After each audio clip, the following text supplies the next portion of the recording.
عزیزان محترم خوب ہمیں پتہ ہونا چاہیے اب اس عقائد پہ ہم نے کتنی کتاب پڑھی، کتنی کتابیں پڑھ لیں؟ اصول دین پر کتابیں ہوں گی کہ نہیں ہوں گی؟ اردو کے اندر ہیں کتابیں، کتنی کتابیں پڑھی ہم نے؟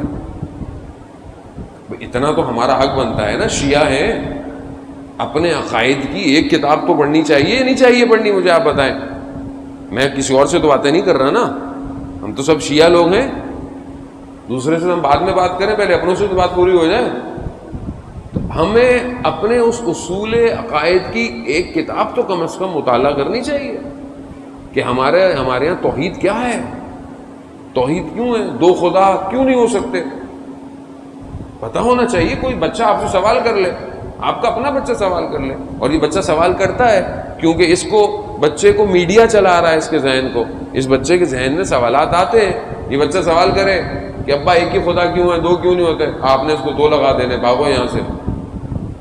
لیکن اس کو وہ ٹی وی جو ہے وہ سب بتا رہا ہے، اس کے عقائد کو خراب کرنے کی مشین گھر ہی میں لگی ہوئی ہے، اور ہمیں پتہ بھی نہیں ہے بچہ دیکھتا کیا ہے، سنتا کیا ہے۔ اور ویسے بھی آج کل یہ آن لائن پڑھائی نے اور جو ہے وہ رہی صحیح کسر جو ہے وہ چھوڑ دی۔ اب بچہ بہانے سے وہ ٹیبلٹ دے دے، موبائل دے دے، کیوں؟ وہ پڑھائی کرنی ہے، اب پتہ نہیں کیا پڑھ رہا ہے بھائی، ماں باپ بیچارے بھی مجبور تھے، کیا کریں، پڑھائیں یا نہ پڑھائیں اس کو۔ عزیزان محترم سمجھنے کی کوشش کریں، ہم جب تک ہماری توحید مضبوط نہ ہو ہم آگے کیسے بڑھیں گے؟ کتنے مسائل اور کتنے شبہات، یہ جو اتنی ساری چیزیں شبہات کریٹ کہتے ہیں نا، کنفیوژن، آج معاشرے میں کنفیوژن ہے جوانوں کے ذہنوں میں۔ یہ کنفیوژن کیوں ہے؟ کیونکہ عقائد کلیئر نہیں ہے۔ اگر آپ کو توحید کلیئر ہو اور ممبر پر آ کر بیٹھنے والا کوئی غلط بات کرے، آپ اس کو فوراً روک دیں گے، کیونکہ عقائد ہمیں پتہ ہی نہیں ہے۔ وہ جو آ رہا ہے ممبر پہ، جو آگے کہہ کے چلا گیا، آپ نے بھی یہاں سے بات شروع کی، کونے تک واہ کر کے گھر چلے گئے۔ وہ اب چاہے کوئی بھی تھا، چاہے وہ شعر پڑھنے والا کیوں نہ ہو، چاہے وہ مرثیہ پڑھنے والا کیوں نہ ہو، چاہے وہ ذاکر ہو، چاہے وہ خطیب ہو، چاہے وہ نوا خان ہو، جب عقائد سے مترادف ٹکراؤ والا شعر بھی ہے، وہ کیوں آپ نے سنا؟ کیوں آپ نے آج اس قوم کو اس جہد پہ پہنچا دیا کہ لوگ آج آپ کے بیٹھ کر دین کا مذاق اڑا رہے ہیں؟ کیوں؟ کس نے طاقت دی؟ کس نے لوگوں کو جگہ دی کہ آؤ پڑھو، سب کچھ پڑھو؟ کیونکہ عقائد ہی نہیں پتا تھے ہمیں، اپنے توحید ہی نہیں پتا ہمیں۔ جب توحید نہیں پتا تو آپ امام کو کیسے سمجھیں گے؟ امام کیا ہے؟ جو دل چاہا شعر میں پڑھ دیا، جو دل چاہا بول دیا امام کو، مگر امام کو آپ نے بنایا ہے، اللہ نے بنایا ہے۔ عزیزان محترم، یعنی دین میرے گھر کا نہیں ہے، دین اللہ نے اپنے رسول کے گھر میں اتارا ہے۔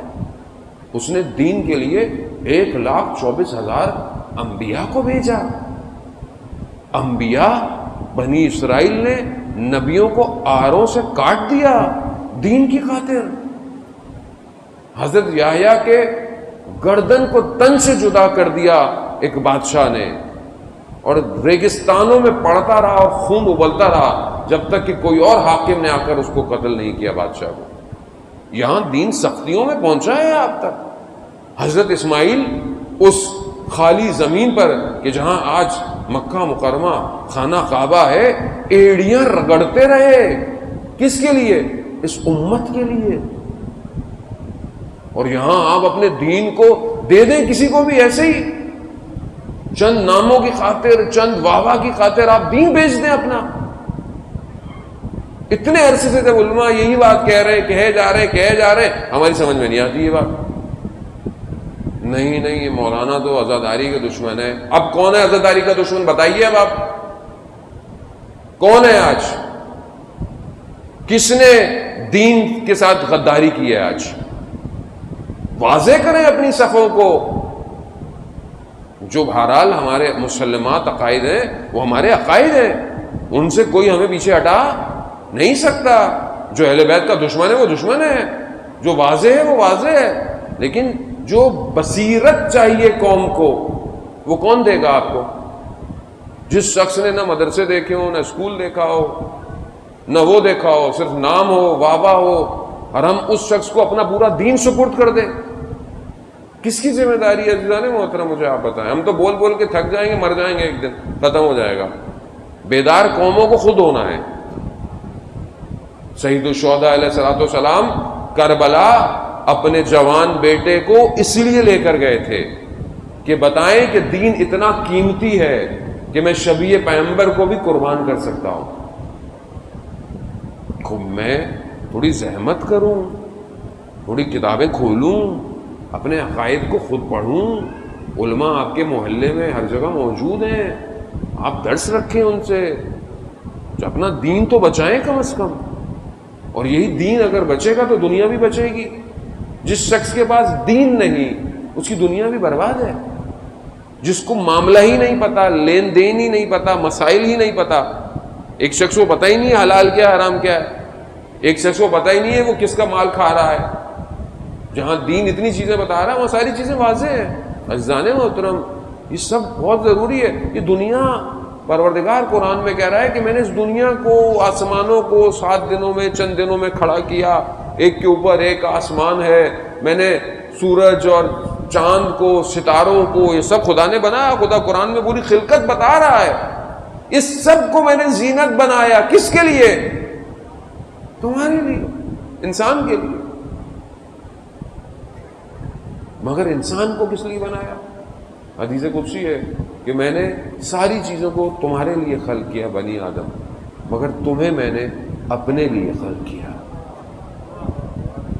تو ہم یہ دیکھیں کہ یہ سب سمٹ جائے گا ایک دن. یہ جو ہماری بھاگ دوڑ ہے اپنی زندگی کے اندر، یہ جو ہم دنیا میں دوڑ رہے ہیں اسٹیٹس کی خاطر، نام کی خاطر، پیسے کی خاطر، دولت کی خاطر، سب خدا منع نہیں کرتا. حلال رزق کمائیں، اچھی زندگی گزاریں، سب کریں، لیکن یہ سب تمہارا مقصد نہیں ہے.